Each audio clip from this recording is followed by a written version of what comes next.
ठाणे दहशत media network में आप लोगों का स्वागत है। और दर्शकों, इस वक्त हम एफपीए कुटुंब नियोजन, जहां पर बच्चों से लेकर फैमिली का कोई भी मामला होता है तो यहाँ पर लोग आते हैं और अपने ट्रीटमेंट को करते हैं। किस तरीके से पूरी जानकारी देंगे। हमारे साथ में मैम है। मैम, सबसे पहले आपका नाम बताएं। मेरा नाम है श्वेता नाइक जी। लास्ट 36 ईयर में एपीए में काम कर रही हूँ। अभी रिटायर के टाइम में ठाणा में आई हूँ। हमारा मुंबई में 3 क्लिनिक है और ऑल ओवर इंडिया 48 ब्रांचेस हैं जी। और हर ब्रांचेस में 2-2 क्लिनिक है जी। तो ये ठाणा के अंदर किस जगह स्थित है, बताएंगे आप? ये ठाणा में खोपट में है, पोखरण नंबर 1 में है जी। और ये 2005 से स्टार्ट हुआ है जी। तो ये बताएंगे मैडम कि जितने भी यहाँ पर महिला वगैरह जो आती हैं, उन्हें जो जिस किस्म की प्रकार की तकलीफें होती हैं, तो यहाँ पर किस किस तरीके से गायनोलॉजिस्ट का जो ट्रीटमेंट होता है, तो जरा बताएंगे हमारे दर्शकों को। बताती हूँ कि हमारे यहाँ गायनेकोलॉजिस्ट के बारे में सब ट्रीटमेंट मिलती है। पहली, जिसको बच्चा नहीं है उसको भी ट्रीटमेंट मिलती है। पेट में बच्चा रह गया है और वो बच्चा उसको नहीं चाहिए, वो निकालने का भी सुविधा हमारे यहाँ है। बच्चा बंद करने का वापस, म्हणजे जिसको 2-3 बच्चे हैं, बाद में बच्चा नहीं चाहिए, वो लोगों का भी स्त्री नसबंदी बोलते हैं। स्त्री नसबंदी का ऑपरेशन भी इधर होता है। वो जो गर्ल्स है अबव 15, म्हणजे जिसको पीरियड आता है, तो वो पीरियड के बारे में कुछ भी तकलीफ होती है, वो लोगों लेडीज के लिए भी, गर्ल्स के लिए भी इलाज हो जाता है। छोटे छोटे बच्चे आते हैं, बच्चे को भी इलाज सब करते हैं हमारे यहाँ। और अभी नया आया है कैंसर का, तो कैंसर के बारे में मैं बताती हूँ कि हमारे यहाँ लेडीज का VIA टेस्ट करते हैं, स्क्रीनिंग का, जो बच्चादानी बोलते हैं ना, उसका स्क्रीनिंग का टेस्ट करते हैं। कि ये टेस्ट करने के बाद समझ में आता है कि कैंसर का स्क्रीनिंग जस्ट करते हैं। उधर कुछ भी हम लोगों को लगेगा तो हम लोग पैप्समेयर करते हैं, तो पैप्समेयर के वजह से समझ में आता है कि कैंसर है क्या नहीं। और ये सब रिपोर्ट हमारा कामा हॉस्पिटल में जाता है। कामा हॉस्पिटल से रिपोर्ट आने के बाद हम लोग पेशेंट का फॉलोअप करते हैं। काल्पोस्कोपी भी हमारे यहाँ होती है, मेरी सेकंड टेस्ट होती है। और उसमें भी कुछ लगेगा तो हम सीधा टाटा में, नहीं तो बड़े हॉस्पिटल में भेजते हैं। अभी एज 15 to 24 ये एज में HPV वैक्सीन आया है।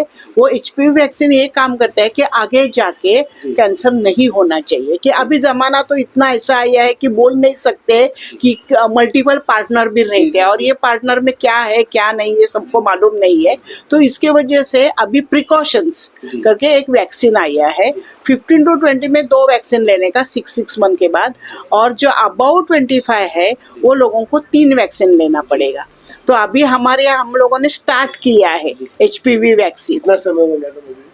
अभी तो 6 महीना हुआ है। जैसा कि एक जानकारी देना चाहेंगे कि आपके यहाँ पर जो समय के रहते हैं, जैसे कि पेशेंट्स आते हैं, महिलाएं आती हैं यहाँ पर, तो यहाँ पर जैसे कि कुछ ऑपरेशन का सिस्टम है, कुछ लसीकरण का सिस्टम है, और कुछ उपचारिक, यानी कि उनको ट्रीटमेंट के दौरान आप लोग जैसे कि उनको जानकारी देंगे कि आपको किस समय आना है, किस तरीके से आना है, वो थोड़ी सी जानकारी देंगे। हाँ, देते हैं ना। हमारे यहाँ ऑपरेशन करने के लिए हम लोग एम्प्टी स्टमक बुलाते हैं कि रात को 10 बजे, अगले दिन रात को 10 बजे के बाद खाना नहीं खाने का, 12 बजे के बाद पानी भी नहीं पीने का।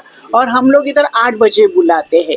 तो 8 बजे इसके लिए बुलाते हैं कि पूरा तैयारी करना पड़ता है, टेस्ट डोज देते हैं, इसके लिए 8 बजे बुलाते हैं। डॉक्टर कभी कभी 9 o'clock आते हैं, कभी कभी कुछ इमरजेंसी रहेगा तो 10-10:30 तक आते हैं। तो मैडम, ये कौन से वार होता है? ये हमारे यहाँ सोमवार, बुधवार और शुक्रवार, ये 3 बार होते हैं। ऑपरेशन का 3 बार रहता है, और मंगलवार और गुरुवार फॉलोअप का रहता है, और OPD रहती है जनरल। और जैसे कि जो महिला जो होती है, जो 9 महीना उनको बच्चों का ये रहता है, तो वो भी कुछ किस्म की ट्रीटमेंट हाँ, उसको बोलते हैं ANC, मीन्स जो प्रेग्नेंट वुमन रहती है उसको ट्रीटमेंट चाहिए 9 महीना तक। टीटी का और मेडिसिन का, बच्चे का वेट कैसा बढ़ता है, वो कैसी रहती है उसकी सेहत, तो वो सब हमारे यहाँ हम लोग 9 महीने तक ट्रीटमेंट देते हैं। और 7th मंथ में बोलते हैं कि आपके आजू बाजू में जो हॉस्पिटल है इधर आपका नाम डालना, क्योंकि हमारे यहाँ डिलीवरी नहीं होती। ये डे केयर सेंटर है, सुबह 8 बजे से शाम को 6 बजे तक ही क्लिनिक रहता है। और मैडम, कभी ऐसे इमरजेंसी कोई पेशेंट रहा, उसके लिए क्या सुविधा है? नहीं, हम लोग रहते हैं। पेशेंट ऐसा कुछ ब्लीडिंग का रहेगा तो 7:30-8 बजे तक भी हम लोग रात को रहते हैं। और उसके अलावा और कुछ सीरियस रहेगी तो हम लोग सिविल हॉस्पिटल में भेजते हैं। हम लोग खुद लेके जाते हैं। क्या हमारे दर्शकों की जानकारी के लिए कि आपका स्टाफ और कितने बेड की सुविधा यहाँ पर होगी? हमारे यहाँ अभी 7 बेड की सुविधा है और 12 स्टाफ है। 3 सिस्टर है, 3 मौसी है, 2 वार्ड बॉय है, 1 लैब टेक्नीशियन है। काउंसलिंग भी हमारे यहाँ होता है, हर पेशेंट का काउंसलिंग होता है, मेडिकल ऑफिसर और मैं खुद क्लिनिक सेक्रेटरी। मैडम, आप मुझे बता रहे थे कि कैंसर को लेकर जो आप लोग अभी इस वक्त 6 महीना हुआ जो प्रोसेस आपने स्टार्ट किया है और कुछ लोगों की आप मदद भी करना चाहते हैं, तो उसके लिए हमारे दर्शकों को बताएंगे क्या योगदान चाहिए आपको आपके इसके लिए? जरूर बताऊंगी कि क्या है कि हमारा ये वो जो है no profit no loss organisation है और ये हमारा वॉलंटरी ऑर्गेनाइजेशन है। तो जो कुछ हम लोगों को डोनेशन मिलता है, मुझे जस्ट लाइक पेशेंट से हम लोग मिनिमम चार्जेस लेके काम करते हैं। तो आप प्राइवेट में जाके आप देखेंगे और कंपैरेटिवली हमारे यहाँ देखेंगे तो बहुत डिफरेंस है चार्जेस में।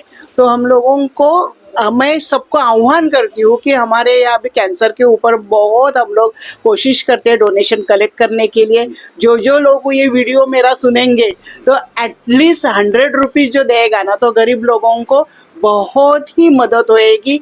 जिस औरत का कैंसर है, यूट्रस का है, ब्रेस्ट का है, वो लोगों को मदद मिलेगी, बच्चे लोग को उसकी माँ मिलेगी और हैप्पीनेस, फैमिली हैप्पी रहेगी। यही हमारी चाहिए है। इसके लिए आपकी ये मनोकामना भी और आपकी इच्छा भी है कि लोग मनोकामना इच्छा है और किधर भी अभी कैंसर का नहीं होना चाहिए, ये हमारा अभी चालू है मेहनत। ये प्रोसेस चल रहा है कि लोगों के अंदर ज्यादा से ज्यादा अवेयरनेस फैले और इस बीमारी पे रोक लगे, ये चाहती है। यही हमारी सबको हम लोग रिक्वेस्ट कर रहे हैं कि कोई भी ऐसा सुनेगा तो एटलीस्ट 100 रुपीज मिलेगा तो हम लोग किसी ना किसी गरीब लोगों को मदद कर सकते हैं। हमारे यहाँ तो हर गरीब मदद औरतों को हम लोग मदद करते हैं, लेकिन कैसा है कि सब चीज ऐसा मदद करने से नहीं होता है, पैसा भी लगता है। एक बात जानकारी में कि जैसे कि कुछ लोगों का डिलीवरी से लेकर अबॉर्शन से लेकर कुछ ऐसे मैंने देखा टेक्निकली जो प्रॉब्लम उनको होती है, तो जैसे कि बाहर पर 10,000 15,000 रुपए ले लेते हैं, तो उसकी कुछ क्या सुविधा बताएंगी कि यहाँ पर कितने से कितना कंसेशन मिलता है आपके इसमें? मिलता है, कंसेशन देते हैं। कि कैसा है कि कंसेशन हम लोग देते हैं, लेकिन पेशेंट का हम लोग फाइनेंस कंडीशन देख के देते हैं। कि हमारे यहाँ वो सिग्नल वाले लेडीज आते हैं, गजरा बिकने वाले, फुगा बेचने वाले, वो लोगों के पास इतना किधर पैसा रहता है। तो हम लोग यहाँ से कम से कम पैसे में हम लोग उसको सर्विसेज देते हैं।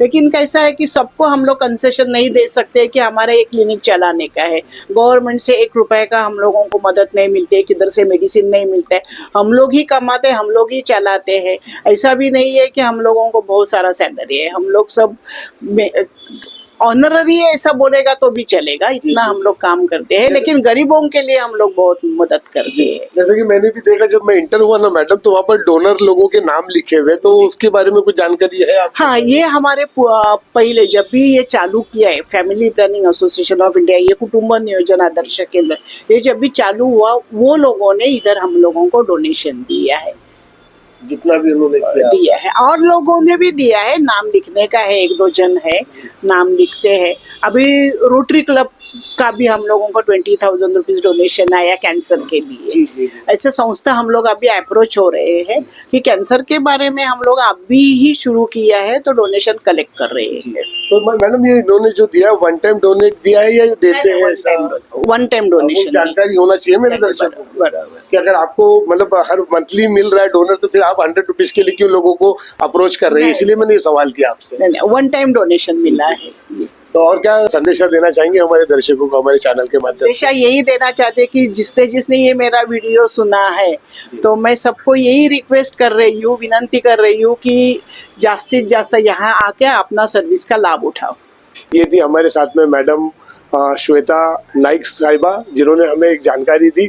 और ये उन लोगों के लिए एसपीए का जो एसोसिएशन की तरफ से जो लोगों को मदद दी जा रही है, उसका सही कारण ये है कि जो लोग बड़े बड़े हॉस्पिटलों के अंदर, प्राइवेट हॉस्पिटल्स में अपना ट्रीटमेंट नहीं करा सकते, वो यहाँ आकर इस एसोसिएशन के साथ में मैडम के साथ में आके मिले, उनके साथ में कोऑर्डिनेट करें और अपनी समस्याओं का समाधान करें।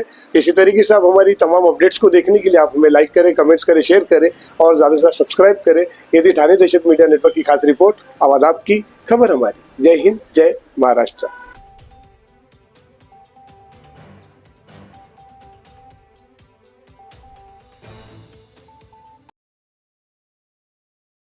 हमारे न्यूज चैनल्स को सब्सक्राइब करें, लाइक करें, कमेंट्स करें, शेयर करें और घंटी का बटन प्रेस करें ताकि आने वाली हर वीडियो और अपडेट्स की नोटिफिकेशन आप सभी को मिलती रहे।